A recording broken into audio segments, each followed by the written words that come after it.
So welcome. I'm very pleased to say that as part of our process of finding out more about gorillas, I'm joined today by the inimitable Tony Bishop, sometimes reputed to be on a stately home grounds somewhere in the south of England, but he does tend to play down to us and be of our level. So I'm very grateful to have him with me. I'm Messy Jez, Jeremy Henderson in Perth. So welcome, Tony. Well, thanks, Mrs. I'm delighted to be here. It's a bit of a change from actually having to watch England collapse, fall over, and generally embarrass themselves. You'll talk about something else, maybe. I'm sure those glory days will come again. I'm sure they will. So what I'd like to do, we're giving our patrons in particular a little more background around gorillas, and some of them have expressed interest for some reason. So what I'd like to invite you to do, Tony, is just the short version of Tony Bishop's life to start with, and whatever you want to share with us about how you got where you are today. Well, whenever anyone asks me that question, I can't remember his name. It's one of the guitarists of the blues band. It'll come back to me later. But he always says, I can't remember which song it is. He says, I wrote this song for Eric Clapton. He didn't record it, and that's why I'm in Crawley tonight, or whichever particular sort of fairly low-level venue they're playing these days. But it always strikes me as amusing. God, well, blimey, where do I start? I'm a Londoner. I was born within the sound of Bow Bells, actually. Would you believe? You don't sound like it. No, well, precisely. I grew up near Watford, hence my lifelong affinity with the Mighty Horns. Sad, very sad at the moment. But yeah, since 1967, I think, my first Watford game. My dad used to take me on built me a little stool I could stand on in the days of terraces. So that was why I used to do that. I've spent a fairly nefarious and misguided career in sort of the advertising, sometimes on the creative side, some more on the management side. Lived in France for a while on the back of doing that. Certainly have traveled a lot, running sort of global advertising accounts. And I've always, probably down to my dad, who was a massive sports fan. He used to play a bit of football. I think he had trials with Southampton and somebody else, Southend and Southampton. I've always been into my football and cricket. I'm not a Nestlers. If there was, two snails crawling up a wall or two flies, doing something, Nestlers would probably put money on it and be following it and have it on Twitter. But I've got to say, I'm pretty strictly a two-sport man. That's not to say I don't watch and follow other sports. I absolutely do. What about playing? But I used to play cricket a lot. I played club cricket for Old Lyonians, which is Middlesex League. Any good? Basically, no, second 11, lower order thumper. Much more fun. I could walk into this England team. 6 and out, bang, that was me. And likewise, walk into this English team. And likewise, my football, but my cricket, regular Saturday and Sunday second 11, occasionally bumped up to the firsts, where I normally bowling, batting, batting normally 5 or 6. Oh, that's a good spot, yeah. Yeah, so the Ollie Pope spot, really. Yeah, and innings about as long. I'd normally be out in 20s or 30s, and there'd normally be 2 or 3 boundaries on the way to getting that. And I was technically limited, let's put it that way. But yeah, I mean, I think that applies to probably the vast majority of those of us who've played cricket in our lives. But I don't know about you. For me, it was a social thing as much as a sporting thing. Did you find that? Oh, totally. Yeah, I mean, the cricket club I played for was my old school, Old Boys. It had a fantastic social club. And for a few years, I suppose it was the sort of the social hub of my life where I'd hang out and, meet people and stuff. So yeah, cricket and social interaction of some kind. Now when I go and watch cricket, it's nearly always with either the boys or more frequently with my friends Richard and sometimes Claire, his lovely other half. So, just going to a day's cricket is itself a social experience. It's a full picnic hamper. It's what my mate Richard calls the chalise, my blue chalise, which is a big plastic, kind of almost the size of a soup bowl, which probably can put away a bottle of wine in 3 fills. It's the diving into the what Richard lovingly calls my glory hole, which is the sort of the Velcro topped part of the I'm not sure that see what comes out. It's all of that kind of stuff. I'm not sure that is necessarily the best description in the current day and age. It kind of is, in as much as you pop your hand in and you're never actually sure what's going to come out, and is occasionally sausage shaped. So I suppose, to be honest, it is one of the joys of watching cricket. So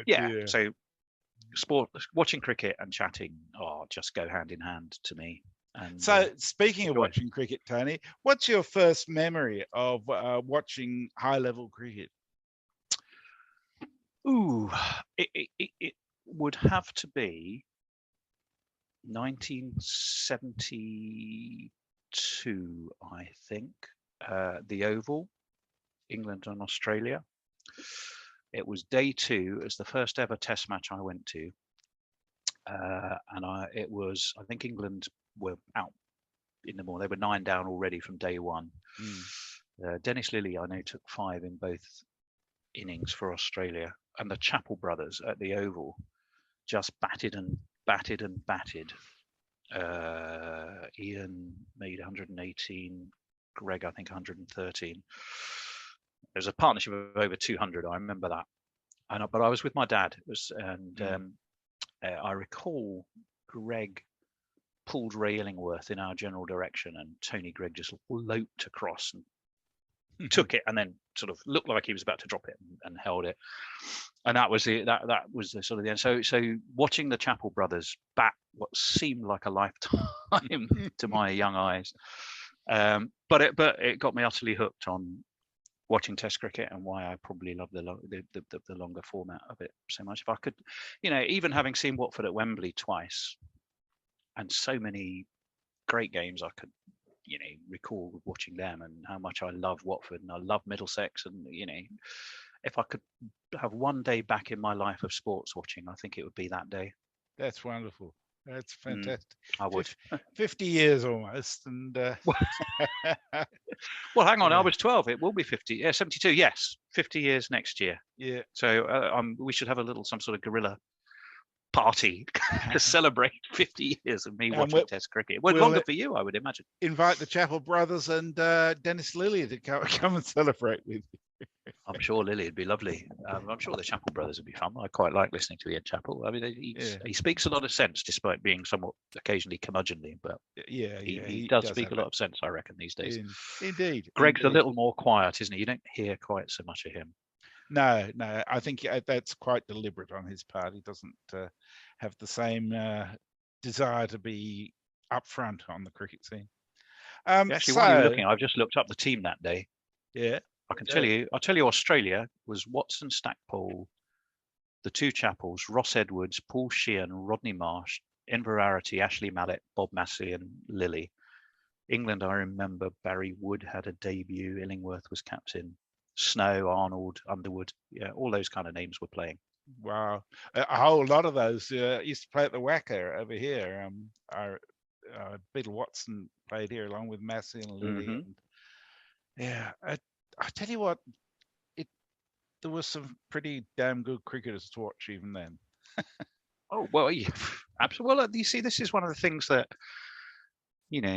one of the things I think I do, and I know I diverge from Gary on this. So when I went through a series of picking players for counties and getting people to, I was interviewing them for us, for Guerrilla Cricket, and Gary did Lancashire. He said, I won't pick a player I've never seen play. And I sort of diverge with him a bit there, because you have to respect a little bit the game's history. I would have loved to have seen AC McLaren bad, Yeah. just to pick a name from history. I'd have loved to have seen Albert Trott play. One of the beauties of Test cricket, to me, is since 1877. That history that has transpired since then, and you've got to love it, nurture it, and respect that history, and be aware of it. I don't think enough people are. It worries the life out of me that they don't, but for me, it is important. Well, I suggest don't worry about what other people do. Well, yeah, there is that as well. It's I guess what it is. I mean, when you look at it, there are a lot of cricketers themselves who carry that torch. People like Mike Hussey was known as Mr. Cricket because he was indeed. knew it all, and there are others like him. So yeah, it's still alive. So tell us a bit about how you came to interconnection with guerrilla cricket. Right. It probably won't surprise you to know there was quite a large amount of alcohol involved. From memory, it was Lords in 2017, and it was Middlesex and Surrey, and it was after play, and Middlesex had batted too long and ended up drawing a game they should have won, which probably was why they ended up going down.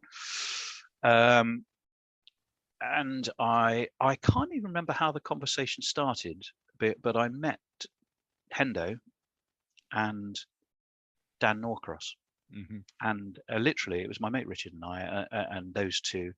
And it is a complete blank as to why and how the conversation started. I just know we sat down, and the next thing I'd sort of rather drunkenly said, "Oh, I'd love to have a go." Dan was the one going, "Well, do you know, if you want to get into commentary, there's interesting ways you can do it. And one of them is," and then he talked about Sofa and the fact that it was still going.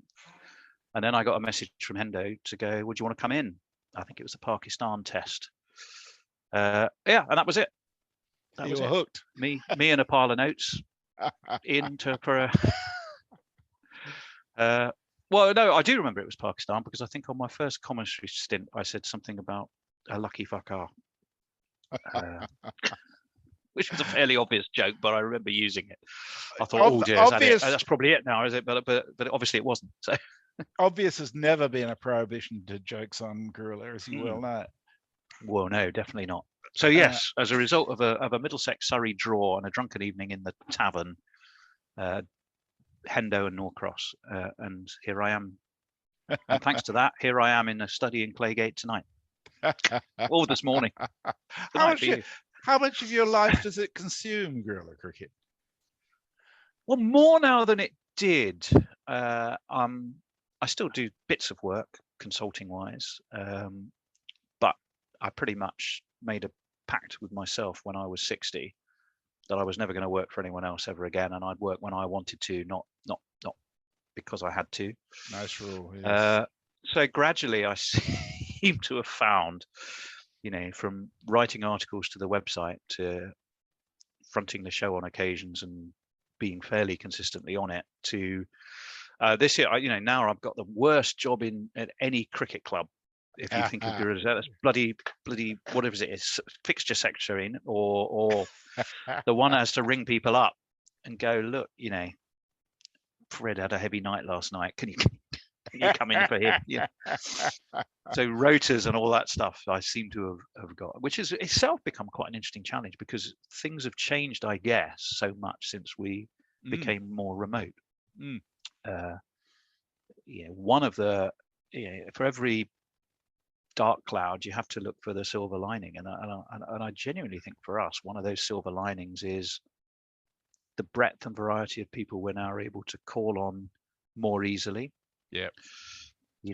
So an Indo in Singapore, if an Indo had to get on a 12-hour flight from Singapore and then get to Sydenham, I suspect we wouldn't enjoy the kind of wisdom that we get from him. This last series, just connecting up with the old White Line Wireless guys and just having a bunch of Australian voices. I mean, it's all about a balance to a certain extent. And not only does that deepen our talent pool, if it doesn't sound too pretentious to call it that. It just brings more variety, different points of view. Yeah. You know, we got people who come from the States. They you know, someone like Brian, who's an avid listener, become guerrilla commentator. Yeah. You know, to do that from the States would have been, again, impossible if all we were doing was from Sydenham. I think the Bears' next technical challenge, which I'm sure he'll say, no, I can't do it, it can't be done, and then he'll find a way that it can be done, is to balance when we can all get back together, still being able to incorporate remote commentary with being in the same room together. Yep. Because it has there is our ultimate thing, I think. It's created something that none of us would have imagined 3 years ago, and yet it's a richness that is quite extraordinary. Certainly from my point of view, I feel like there's a family I have that I never would have had otherwise. Yeah. And like all families, we don't always get on.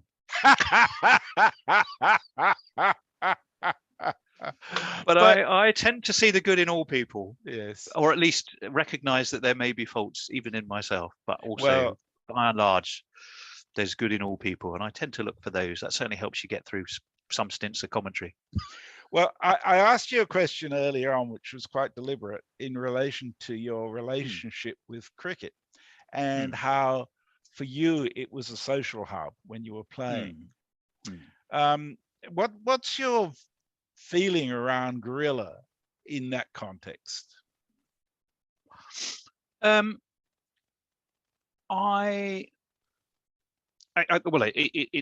our point of difference, I genuinely believe, because we're able to put the conversations with our audience, and indeed with each other, at the center of it. And it what makes it not just a watch party, because you have commentary and you have music, but it makes this thought of, if you can imagine a day's cricket, quite often you'll have one or two people to start with, and then more people will come and sit down. Then if I'm going to watch Middlesex in a county game, I don't know, Derbyshire or wherever it might be, suddenly you'll be chatting to a bunch of Derbyshire fans as well. Then more people come. It becomes a very conversational thing, and weaving that conversation and humor and, you know, jokes that become constant threads throughout the day. All of that conversation kind of becomes part of what we do through through social media. There's so many things that social media, I think, is guilty of and for not being good, but this is undoubtedly a good thing. So I always talk about our audience as a community rather than an audience, because I genuinely feel it is. And it's noticeable how people find us. So say if we got, you know, we were off YouTube, now we're back on YouTube, suddenly there's a whole bunch of new names, but they become regular names, and you get to know them. And so no matter how many thousands of people are listening, you know, there are so many names you go, oh, I recognize that now. Even when I'm going through, frankly, you know, when I'm stumbling my way through names I can barely sometimes pronounce, but I do my very best on Crick Tracker India, I'm suddenly, one will hit me and I go, oh, I know that name. Oh, I know that name.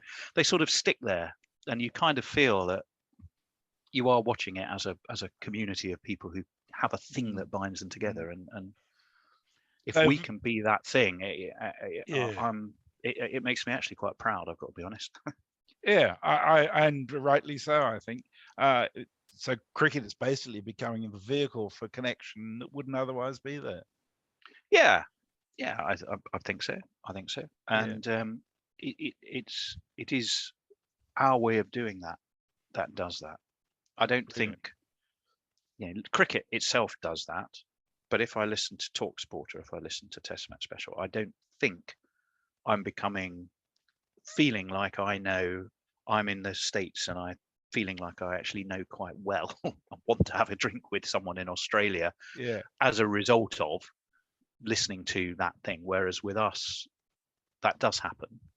And that, you know, I admittedly it's Australia and we've got a lot of us, but, you know, I think even for the MCG, for the 2.5 days or whatever it lasted, you know, one day we had about 6 or 7 gorillas floating around. And that's fantastic.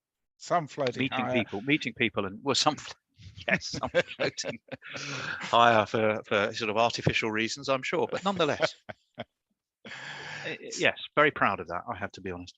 Oh, it's brilliant. What do you see the future holding for guerrilla cricket if you've gone that far ahead, or maybe just looking at continuing what we can? There are definitely aspirations to grow it for sure, to monetize it. This is a horrible marketing word, but to make it more than wash its face, but then to continue to give back, to do all of that without ever losing the core of what it is. That I think is the key thing. Fantastic. We've had our spell as an official provider with Ireland and Pakistan, of course. Our friends in South Africa have just done it in this current series. Yeah. I think more of that would be lovely. But equally, I think doing it in new and different ways. Yeah.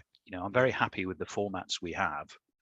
I think if you look at the quality of written word that we do, the building out of the website, just to keep that community ethos and quality and fun, and to make it bigger and more monetizable, but never, ever, ever to lose the heart of what got it there in the first place, which frankly is nothing to do with me, because I mean, that path was set with Bear and Hendo way back. I've simply hitched myself to the wagon, and if I've helped to steer the wagon here and there, I'm happy. I'm very happy, but I didn't build the wagon. I merely take control of the horses sometimes. Lovely. One other question for you, Tony. What's the most memorable moment you have of guerrilla cricket? The most memorable moment of guerrilla cricket. So many. I suppose, you've got to pick obvious ones. Being dry humped by the mysterious Fred when we won the when England won the World Cup was amazing. More recently, oddly, as a man who I genuinely prefer red ball to white ball, whilst still enjoying white ball cricket. I find white ball sort of a tad more disposable and entertaining. But yep. I think I was on ball by ball doing that ridiculously nutty qualifier for the IPL this year, which was it Delhi Capitals and the Knight Riders, and they suddenly lost about 17 wickets. Yeah, I've even forgotten balls, who played. But it was just barking mad. You were looking at it and going. So I would say probably more recently that. I have to say Ireland. Yes. I have to say Ireland. Probably Atif Nawaz getting so excited he killed one of the computers by pouring something all over it as his arms flailed around in excitement. They are genuine. That was for a genuine sense of pride of having done it. I've got to be honest. I was walking across, and someone like Tim Murter goes, "Oh, morning, Tony. How you doing?" And having a chat with him, and I'm going, "Oh, fucking hell, this is something." That boyish sense of, "Oh, blimey, this is quite special." So it wasn't even necessarily doing the commentary; it was everything around being at that Test match and having kind of an official reason to be there, and that whole experience, even the day one when it poured with rain, and Hendo that day was incredible. We just had a constant sense of mission about interviewing people. We viewed everybody from the lady who makes the sandwiches to the groundsman to the head of the Irish Cricket Association to I don't know who. We just kept finding ways to never have dead air, even when the internet fell down for a while because of something to do with the Bear will explain. It wasn't our fault, funny enough, despite everything being held together with sellotape and bits of string. And the thing that finally broke was nothing to do with us. So I suppose as an experience, that takes some beating. I feel there is a certain. We should have a T-shirt. I was there. I was Yeah. part of that Ireland crew. You know, that You has can a still something do it. about it. Well, yeah, we will. Well, It'll happen. Tony, I just want to say thank you very much, not just for talking today, but for everything that you've done, particularly over the last year or so in terms of organising the rotas and just being chilled when sometimes things might have been a little more demanding than you let us see. There's an element of the swan principle there. I mean, there may be an element of grace above the water, but I can assure you that the legs Well, are swearing and paddling at the same time. it works very well. And there were 3 words that you used, which I think are the key to everything that the gorilla is about. You talked about community, you talked about fun, and you talked about heart. And I think that combination is pretty good, and you epitomize it for all of us. So I just want to say thanks very much for this, Tony. Oh, well, here's to many more years doing much the same, I hope. Okay, thanks. Cheers, Cheers. messers. Take